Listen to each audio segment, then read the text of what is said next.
together, I'm on the programming committee along with Cindy and Angie and Erica to try to get some good speakers in for you guys. And we were thinking about, they're all concierge type providers and help you guys understand and me understand, what does concierge providers do and how do they interact with our patients we work with, and how they may be able to do better. We might be able to do better being a resource for them. So Dr. Bills was born and raised in Toledo. I graduated from St. John's and went to school at UT, right? Medical College of Ohio. And you worked in an emergency room for quite a few years and decided, I've had enough of that. Maybe I'm keep going. And now I'm moving into this TeleMed company.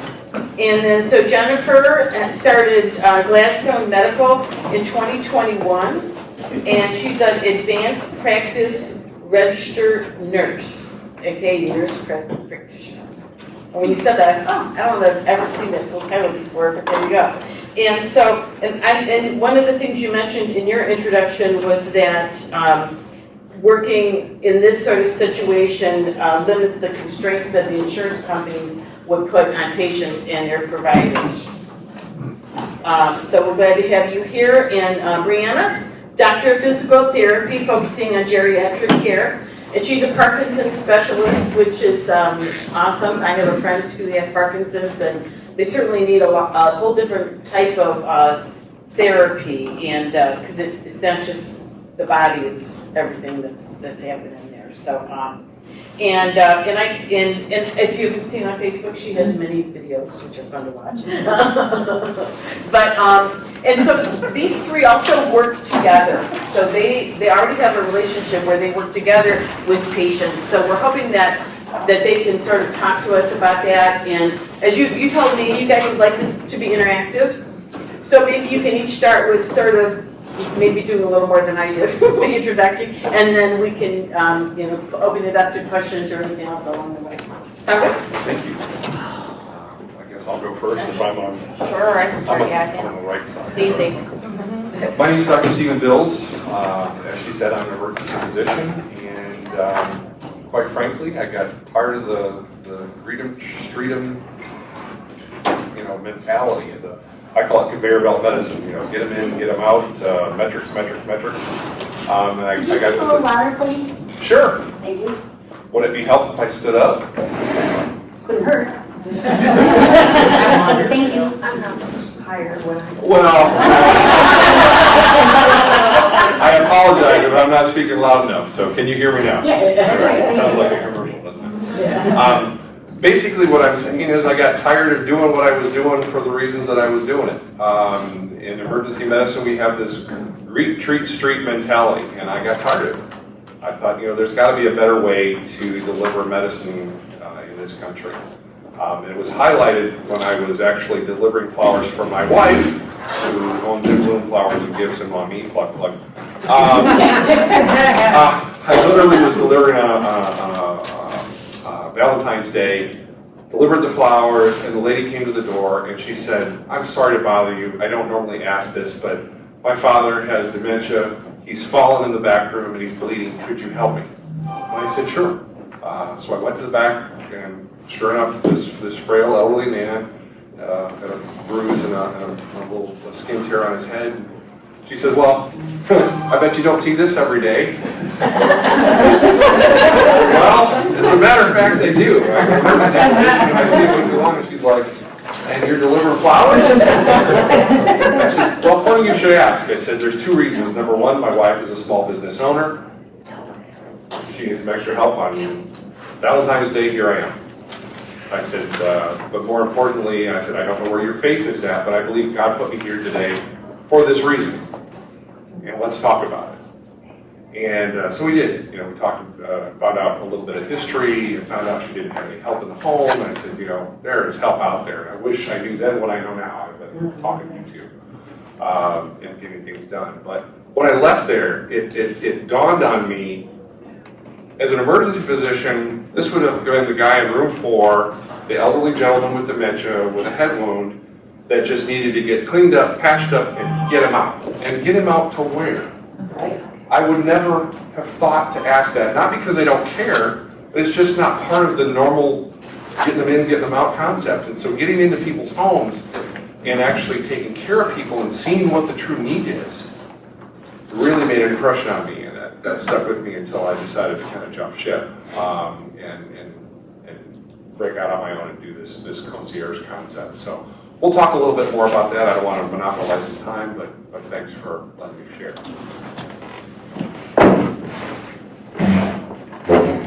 I gotta follow up to that. So I went concierge, kind of a similar situation. So I've been a PT for 12 years. I worked in traditional healthcare. I did a lot with geriatrics. I worked in outpatient, and I was just seeing people.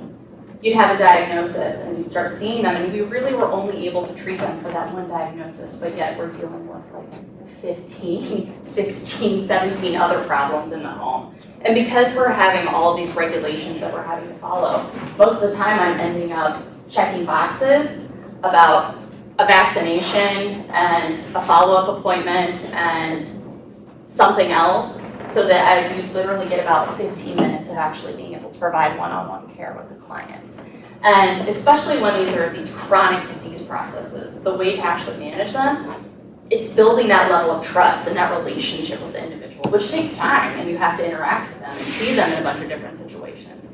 And I just knew from all the experiences that I've had, we get in, the people would be doing better, and then we'd have to get out because services were done, and then they fall. And then 3 months later, I'd be seeing them again. And people were just looking for a way to be able to have some continuous care, have somebody that was able to sit there and listen with them and really kind of look at everything. So I'm concierge, I come in and I do wellness with my clients. So I really work on a lot of just basic day-to-day things, but that actually means, what's the home setup like? So I'll actually go through and we'll go through the house and put in a grab bar, put on a bed rail. Or one day I come in and the daughter is so overwhelmed because she can't handle the behaviors that are continuing to happen. So I actually sit there for 30 minutes and we come up with a plan for how can you manage your stress and deal with this? And what behaviors can we help to modify?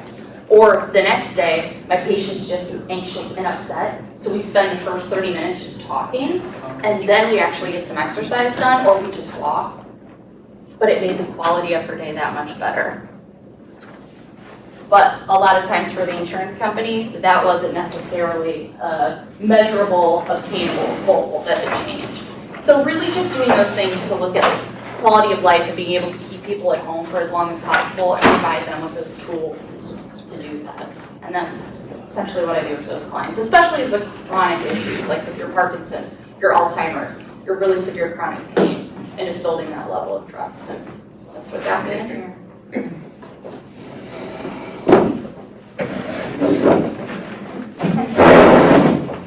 All right, so I am Jennifer Madasz. I am a nurse practitioner.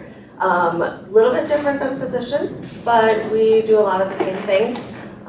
We treat patients, assess patients. I can get questions about prescribing. I can prescribe medications. I can order tests, things like that.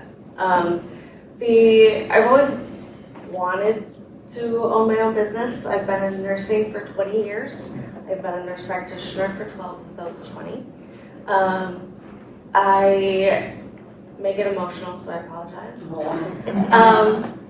So in 2020, my mom got sick. This woman, I can count on one hand and have lots of fingers left over of how many times she's been sick my whole life. She went to doctor after doctor. Nobody could tell her what was wrong. She had surgery. We almost lost her. They just kept basically blowing her off, for lack of a better way to describe it. And it hit me. And then I lost my job in 2020 and decided it was time. It was time for me to be able to go out there and provide the care that people deserved. They kept saying, oh, this is not, we're doing everything we can.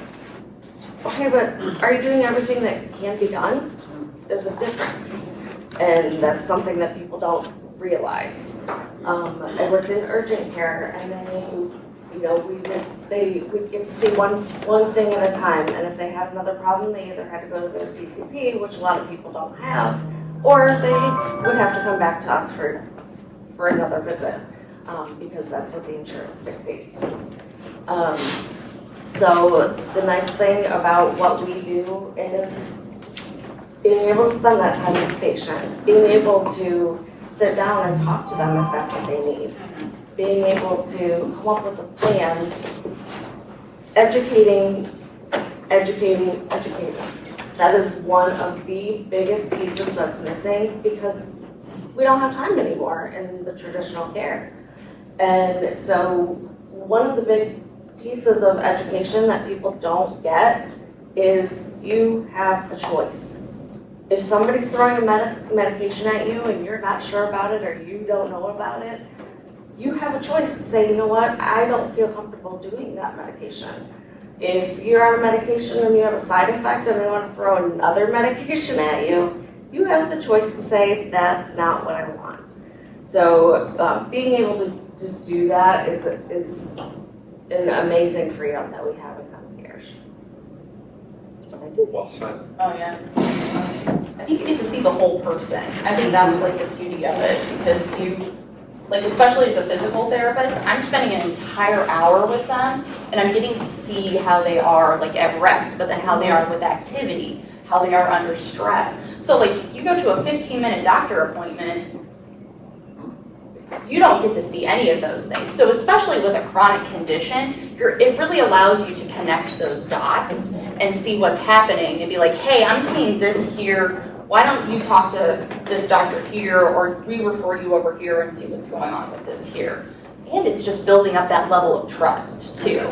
Because if you don't have that relationship, I can sit here and tell you what to do all day long, but if you don't trust me, why would you do it? Or if you don't understand why you should do it, why would you do it also? Like, why do I know this is actually beneficial for me? Or is there another option? Like, having options, having that flexibility, having that freedom, knowing there's another way, I think is super empowering for people. And like knowing that they can actually be in control of their health and how things go, that's always my biggest thing. I'm like, I want you to know you can be the hero of your health. I want you to know that you can be in control of how this process works. There are other ways. There's always another way. We can talk about it. We'll figure it out. It's interesting, you talk about that 15 minutes. Who here has spent 15 minutes with their doctor in the room? That 15 minutes is a time block from the start to the finish, which includes the documentation. We don't have 15 minutes. You got maybe 2 minutes with the patient, and you're on to the next. And I'm sorry, that doesn't give you a lot of time to build a lot of trust or to find out what's really going on with the person. You know, typical medical care these days is you've got your primary care, and then you've got your specialists, right? And the specialists take care of that much of you, right? And this specialist takes care of that, and they don't match. They don't look at the things. So we've gotten away from the primary care physician being the quarterback of your medical care and overseeing every little piece that's going on so that it works for you. And I think that this is another opportunity that gives us a chance to be that person. Yeah, it's great because then you can communicate too with one another. Like when you're in the concierge field, it's like you already know who you're going to be talking to. It's an easy communication of like, I'm seeing Joe Schmo. I just want to let you know this is going on. I really think he needs to follow back up with you. And it happens. Boom, it's done. Yes, and we can get that med change or we could get them in to see them 2 days, a day sometimes. Yeah. When I call different providers, specialists to try to get reports or give a report, they get very confused. Oh, yes. They get very confused. You want to talk about this patient? What? They have no idea. Just send us in the information and we'll take care of it. Mm-hmm. Yeah. I even had one that said, we can't give you any information, you have to have the patient call. They wouldn't even talk to me. Yeah. I had that happen. I had a patient that got put on an anti-seizure med and was having a reaction and ended up falling like 6 times and ended up in the ER because of that. But yeah, they wouldn't talk to me either. So. Question, as a PA in Ohio, you have to work under a physician? I'm actually a nurse practitioner. A nurse practitioner. It's a little bit different, just different certification, a little bit different training.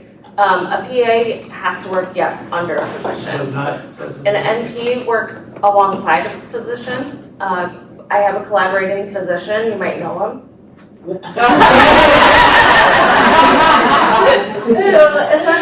Essentially what that means is if I get to a point where I'm taking care of a patient and they have a condition or just something that I haven't experienced or is outside of my scope, he is my first stop. He's my first referral essentially, which physicians do the same thing. It's always nice to have somebody to talk to. Doesn't make me any less independent, but it just allows for me to have somebody that I know is gonna, like Breanna said, somebody I know is gonna be there if I have a question. And it works the other way too. I mean, we've discussed cases back and forth. It's good to collaborate on patient care. Hey, I got a question. What do you think about this?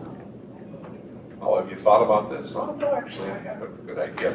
Let's try that. So, it's far more flexible.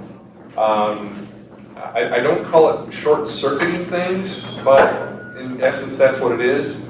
There are times where being in concierge medicine lets me bypass some of the steps that are typically in place.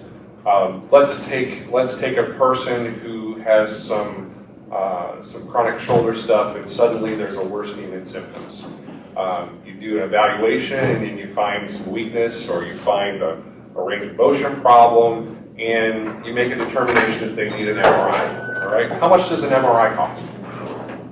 Anybody? $5,000. Okay.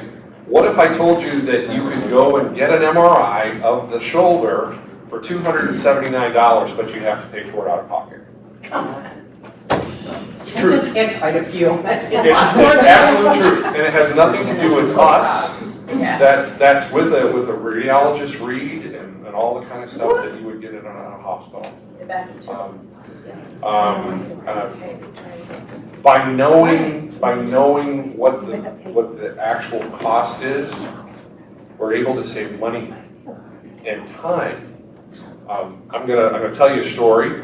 I had a client call me and said, look, my boyfriend's injured his knee. I need you to come out and see him tomorrow at 8:30. I went out, I evaluated him.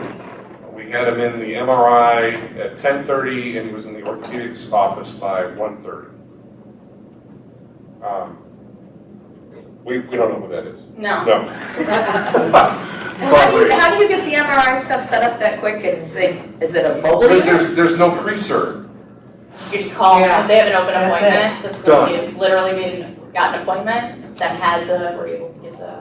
And I don't look at this as I'm going out of order, but there are times when certain things need to be done, and if you have the ability to do it, it might actually save you a significant amount of money and time by doing it a direct method. You had a $5,000 deductible, so that hadn't been met, so everything was way cheaper, actually just paying for it all out of pocket, and it got done in 3 days. Well, and with traditional medicine, he would have had to have an x-ray and then a CAT scan and then an MRI, so he's paying for all of those tests. Yeah, and the referral to the ortho. And the referral to the ortho, right, yeah. I had a question since the focus here is on kind of a little more involved patient care rather than these 15-minute increments and these pop in, pop out. So could you describe what a typical day looks like for you in terms of how you do things to kind of to ensure that? Because I'm sure it can be immense pressure to fill your day, and how do you kind of safeguard that if your focus is on quality patient care rather than time the amount of patients you can serve? Go ahead. Are you gonna talk? Oh, so my visits are all in an hour. So I always have an hour, or they can actually be longer if they want to be longer than an hour. But I charge a rate though that allows me to spend an hour with my client. But they're also getting one-on-one attention from a doctor of physical therapy, and I'm going to follow up and answer whatever questions they have. So and I really invest in that hour of time. And I only see so many clients a day, I max out at 5. So that's, yes, because then my goal is that I am not rushing to the next client. I am prepared for our session. I have a follow-up with you to see how you're doing. What do we need to change? Is the family happy? Yeah, because it's totally centered on them and what they want and what they need. And the backside is also true. There's a lot of things that happen that the patient doesn't necessarily know about. Yeah. She's talking to me, she's talking to the primary physicians. There's a lot of discussion that takes place and data on the backside that you don't necessarily think of in terms of time. Yeah, I'm not doing my documentation with the client. So like any of my, it's outside of it. Right. So yeah, and that's another reason why I only see so many people. But I wanted to build that relationship with them. I wanted them to feel like they can trust me. And then you get better outcomes. It's like. How do you do it, Jen? Well, with documentation, I don't document I don't even take my computer in half the time. And that's one of the beauties is that I know my patients. Yes.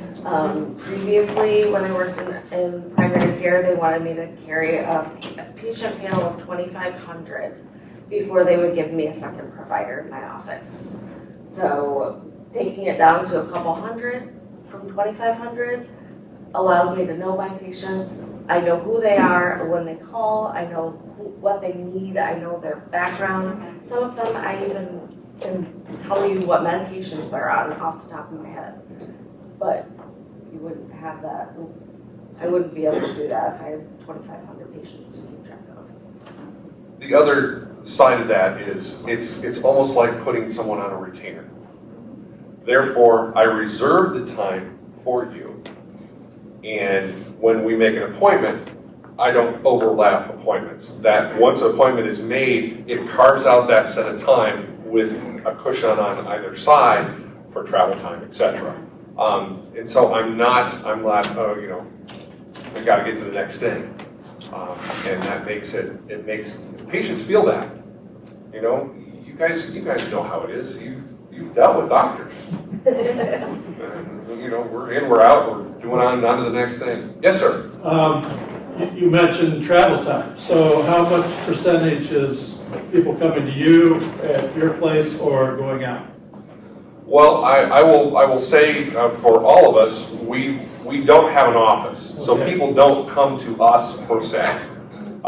We go to them either via you go to them. I go to all those, of it. yeah. You don't do telehealth, but Jen and I both do telehealth, so that I can obviously that there's no travel time involved in that. But yeah. I don't know if I answered your question. Is it all telehealth or you go to the home? No, I think and she's 100% go to the home, and then we're about 50-50 or 60-40 or something like that. It kind of depends. So I have a certain coverage area that I stay in. So typically and if there's somebody who really wants to see me, then we may negotiate on my rates. So then they would be paying me a travel fee or something like that. So yeah, that's how I work that. I do actually have.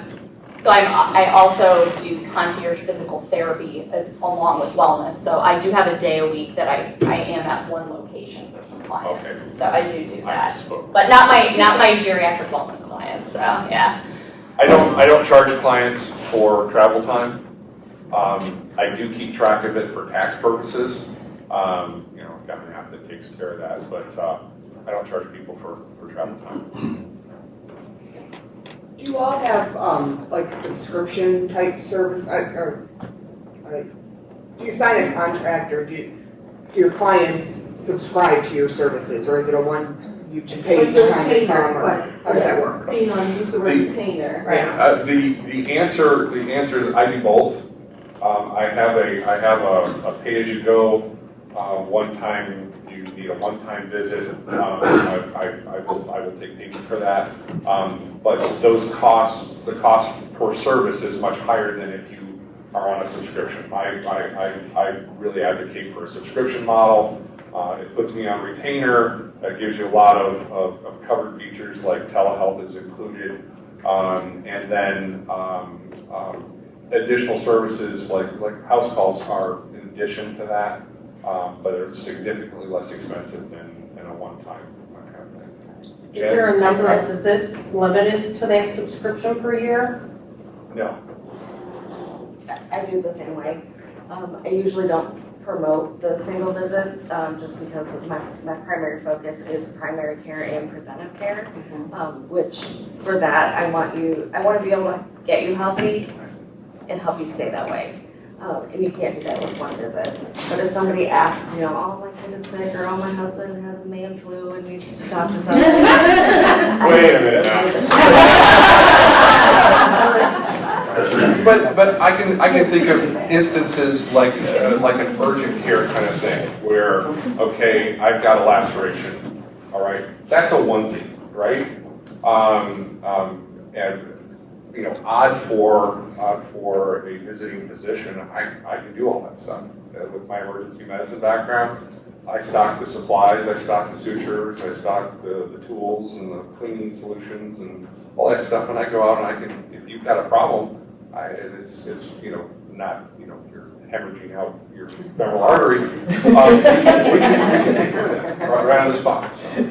I do the same thing, so I have both, because I will actually go out sometimes and just do a one-time visit for like an evaluation, like a home assessment. So I'll make recommendations to make the home safer. So like layout, equipment, all of that stuff. And I can also do a functional mobility assessment and a cognitive assessment all in one. So I will do that, and then I provide that to the family and provide that to the physician. So it gives them a better idea of where that person is at. But most of my long-term wellness clients, I see them 2 to 3 times a week, and then they typically pay me monthly, and I see them like that. So your service is completely independent of insurance? Yes. Yeah. It has advantages and disadvantages to that. And that is a hard sell for people. It's like, well, I've got health insurance. Why don't you take my health insurance? The easiest answer to that is, let's say you're a homeowner and you have a couple of claims for wind damage or something to your house. Every time you do that, what happens to your insurance rates? Every time you make a claim. So there is a mindset that says, well, if it's something that I can handle out of pocket and not make a claim, I'll actually save money. Does that make sense? That's how this works. If you use your insurance and it doesn't cover the visit, I had a doctor's visit not too long ago and it was $250. My insurance isn't going to cover that. So what do? You're going to pay out of pocket, right? So my costs, the cost to you out of pocket, are less than that $250. That makes sense. There are forms that we can fill out. They're not fun, but No. we can fill them out so that people can submit them to their insurance. They won't get reimbursed, but a lot of insurance companies will count it towards the deductible. yeah, I'm different. So yeah. So like, yeah. Yes. Well, so now for me, because I'm doing wellness, so I'm not treating like a specific diagnosis. I'm working on those day-to-day activities to keep that individual safe at home. We're trying to maintain strength, keep them happy, functional, and doing what we can.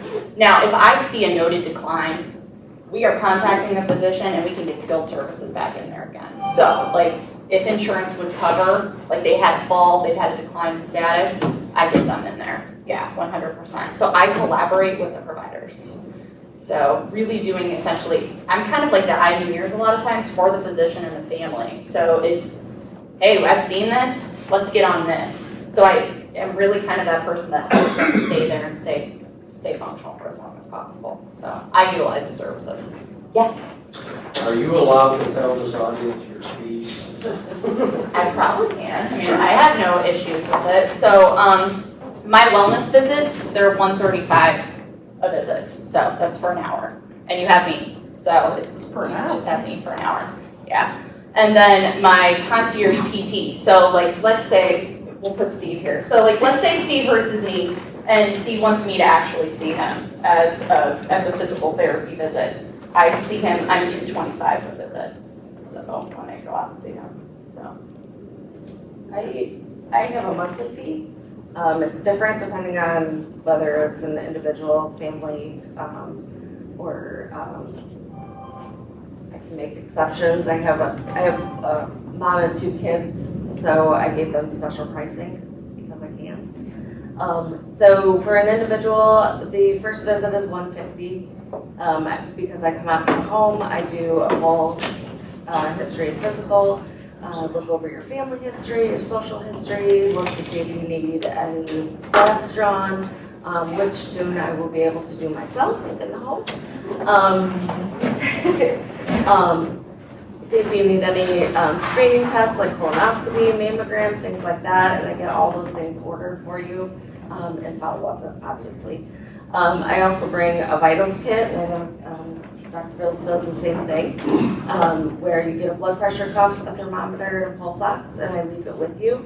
That way, if you're on vacation and you get sick or you have blood pressure issues and we need to check it frequently, we can do that over telehealth because we have that relationship.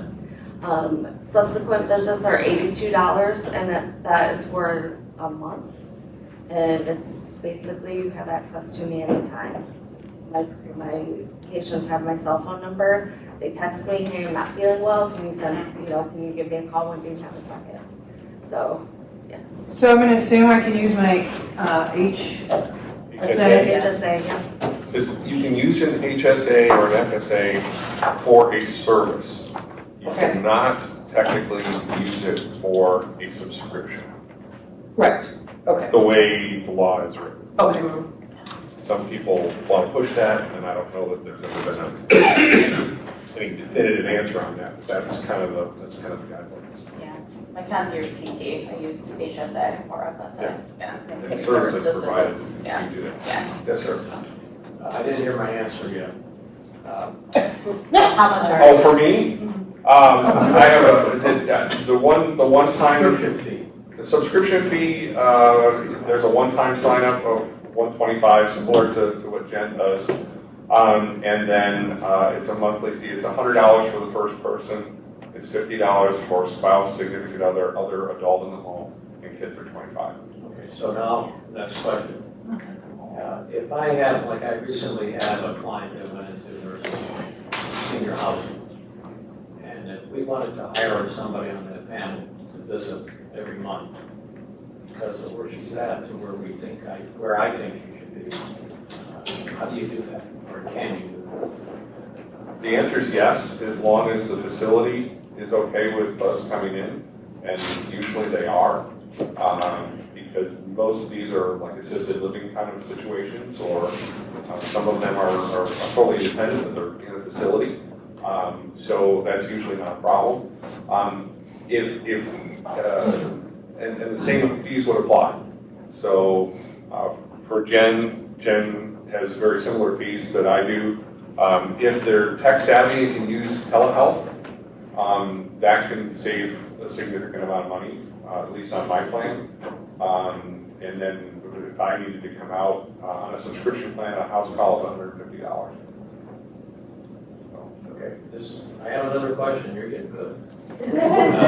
And it's related to the particular health of the client. And is there a way to have, even though she's got doctors, is there a way to get another opinion on the meds that she's currently taking? Because I think what happened in the last year, she started missing taking her meds. And now she's only been back at the new facility for a couple months. And we don't know how she's changing or progressing, but she is taking her meds. I think Jen and I both will look at meds right up front on the initial evaluations and see if there's any interactions. We're also interested in how that medication is being delivered. We work with some of the healthcare companies. I've worked with Arista, for example, and their nursing has a list, and I have a list, and we go over those. Sometimes we have a care conference, we go over those kind of things, so that we're staying up on those changes. Sometimes we can also get a list from pharmacies. Some are easier to obtain than others, but pharmacies and previous providers help too, so that you can compare what they're on now versus what they were on, so that you can kind of deduce what they should be on. Technology and the programs that we use will give us access to a pharmacy database so that I can see over the past year, for example, what's been ordered, and then reconcile that. Here's what I'm showing you're on, and what are you actually taking? How do you handle compliance for taking their meds? Well, Which is usually the biggest problem. like anything else. I mean, we first need to establish a relationship, and then we need to establish a need to take the medication, and and then there's the evaluation on do the medications need to be continued or changed. So when they're not doing something, I said, what was it that you said? Education, education, education. So, you know, Figure out why they're not taking it. right. Are they forgetting, or do they feel like they, you know, I get all the time, I feel better, so I'm not taking that medicine anymore. Right. Well, you're feeling better because you've been on that medicine for 10 years. Right. And the beauty of your service is that you can connect with them immediately. Not, let's have a doctor's appointment 3 or 4 weeks from now Exactly. to review this. You could do it today. Yeah. Same day or next day Yeah. in most So you cases. can get on top of it right away. Yeah. I think it's also important to say that one of the big issues with healthcare, at least from my perspective, is that when you walk into your doctor's office, aside from the copay, which you may or may not have, when you leave that facility, most of us have no idea what that's going to cost. Why? Because it hasn't been coded yet. I have no idea what the doctor or provider is going to code it. Then that code goes to the insurance company. They make up their mind what they're going to pay for, and then ultimately, a month or 2 down the road, you see it in the mail. Oh, well, I owe this. Well, why do I owe that? You know, and there's no rhyme or reason to it. A month or 2 is a positive outlook. Well, yeah, so just put it on. 6 months. I would like to buy a car that way. You know, I'm going to go out to the lot, I'm going to give you my card, give me the best car that you've got, and I'm going to drive it off. We're not even going to discuss price, or even if the insurance company's going to pay for your car. I'm just going to drive off with the car. We do that with medicine, but we don't do it anywhere else in business. Why? Because it's ridiculous. Just I have to say, I've been thinking about this because I basically have catastrophic insurance. I'm self-employed, Right. so I've got a $9,000 deductible. Right. So any procedure that I have to ask the price up front, and nobody ever knows. Correct. And then I have a doctor that I'm healthy. If I wasn't, I'd probably use you because I never use up that $9,000 deductible. I've used it once in my life because I needed a surgery, and that was it. So when you basically have that, the service that you're offering is phenomenal. And the pricing that you're offering is also phenomenal because it's much cheaper. I recently needed an x-ray. I paid cash because my insurance was triple the price, and my deductible would have been more than me paying out of pocket. So I just thank you for changing the way that healthcare is done, because I think what you're doing is so important.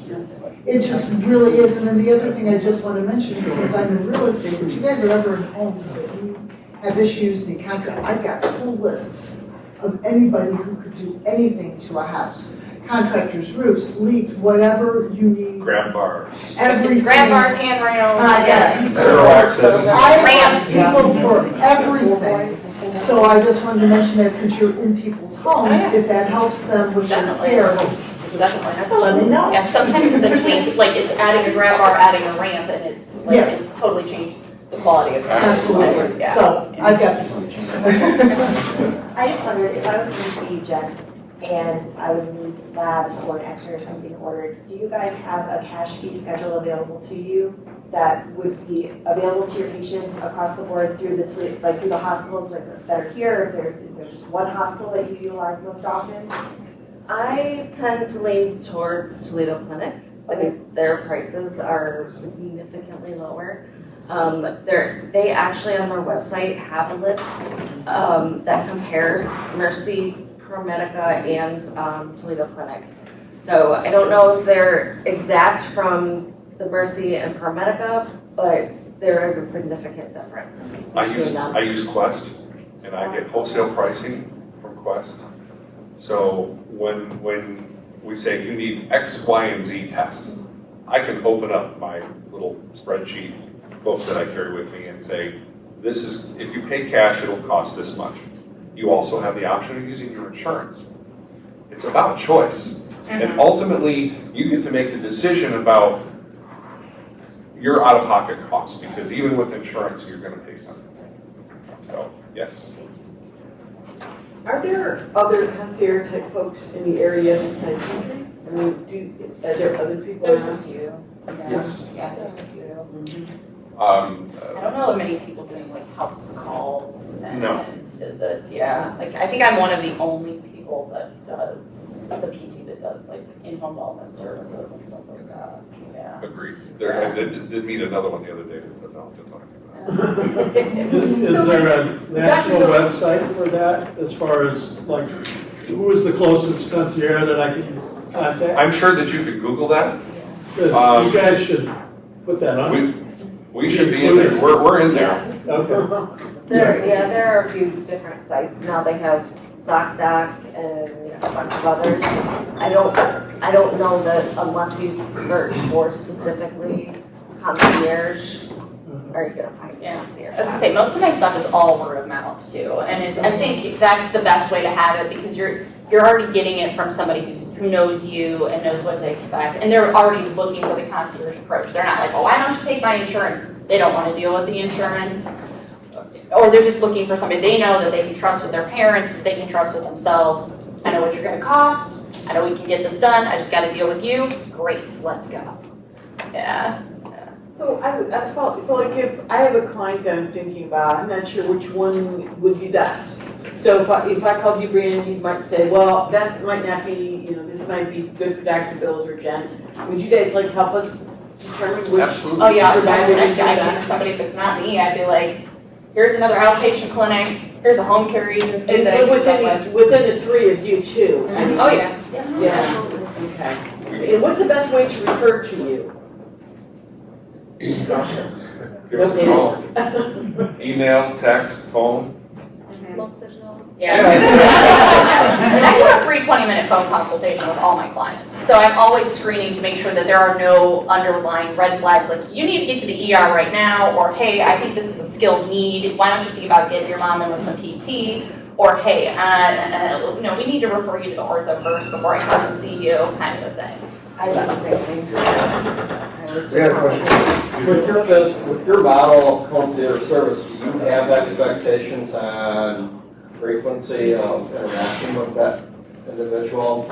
I think that expectations, yes, I think that those are variable. Sometimes those are patient dictated. Sometimes they're patient dictated. But there are other things where, if someone has a chronic issue, diabetes, my expectations are that we're going to get some labs a couple of times a year, and we're going to check your A1C, we're going to check and see where you're at. Maybe you're on some cholesterol medication that is known to cause problems with liver function. So there's some standard of care things that are, just because we're concierge doesn't mean that we don't follow the standard practice of medicine. So yeah, there are some expectations. So if a person's in a place where they're functioning very healthy, stable, without problems, is part of your practice expectations that you're going to see them for a well visit once a year, or some type of activity to keep them? Yes. Yeah. That would be ideal. You have a client that has a significant health event, maybe they go to the hospital. Do you have any type of attending privileges or some type of relationship where you refer your care component to whoever the physicians are that you care for? No, I don't.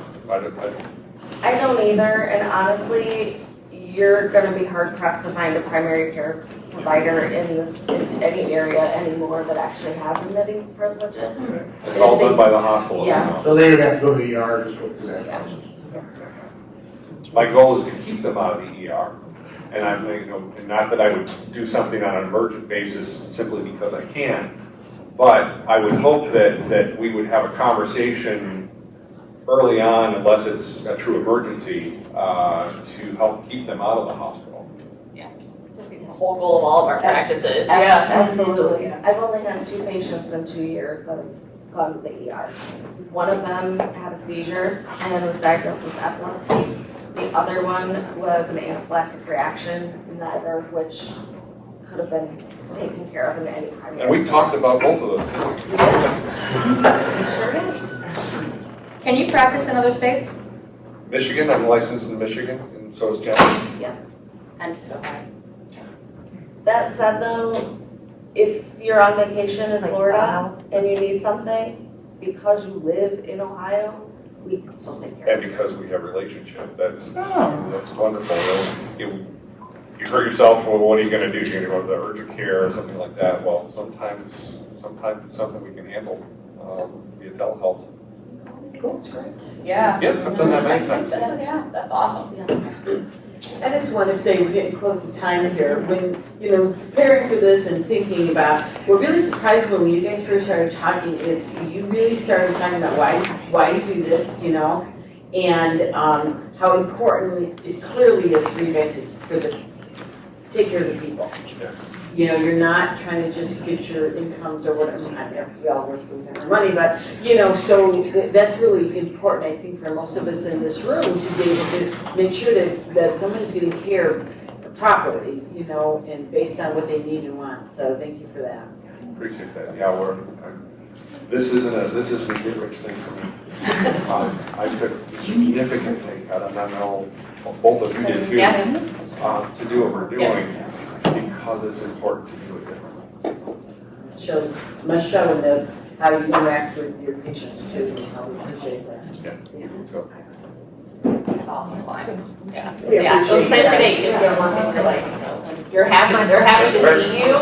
They're like, you brighten up my day. I'm like, that's my favorite. Well, yeah. It's true. I love it. Brighten everybody's day. Your patients call you Dear One. Thanks, Dear One. My kids call me the soccer lady. They used to be upset when they had to see me. They oh no, you go first. Now that I bring suckers, they all stand in line. I will go first. You 3 happen to bring business cards. Of course. We did. We wouldn't be networkers if we didn't. It goes without saying, these are very superficial conversations that, it may bring up questions. Any of us would be happy to have a one-on-one with you or to discuss it further with you, because it is a tough decision, but once you kind of see through the fog of the way traditionally we've done things, it makes a whole lot of sense. Any other questions? I'm not just a NOGA member, but a subscriber as well.